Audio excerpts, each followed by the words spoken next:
I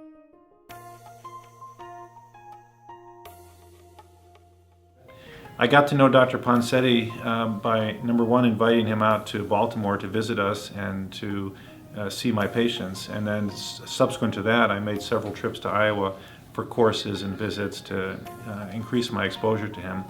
And then at that point in his life, Dr. Poncetti was back on the circuit going to the different meetings, the Pediatric Orthopedic Society meeting, for example, and I would take advantage of those opportunities to interact with him and to really, learn anything I can from him. Now, since Dr. Poncetti has passed, now my mentor in the Poncetti method is Dr. Morquende and Dr. Fred Dietz.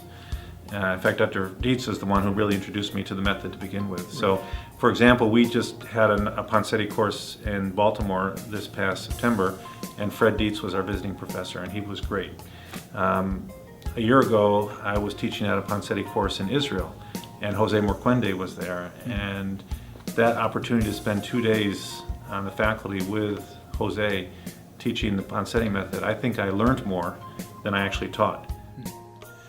Well, my mission experience started around the same time I started actually doing the Poncetti method, and it's about 15 years ago.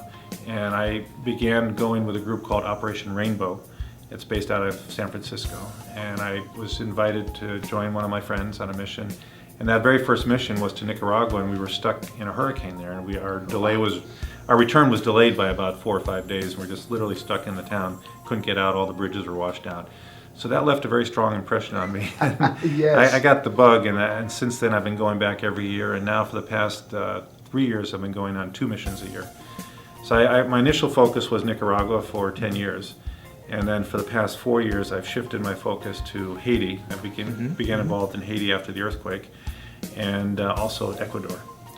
And I do like to keep going back to the same place year after year, because by doing that, you establish relations, and that is really the key. I can tell you an interesting story about Dr. Poncetti. One night we were in a big group having dinner after a meeting or a course or something, and he, of course at the time he was about 89 years old, and he turned to Wally Lehman, who's another senior orthopedic surgeon, and he said, "Wally, I finally feel like I'm putting on a good cast now." So 89, right?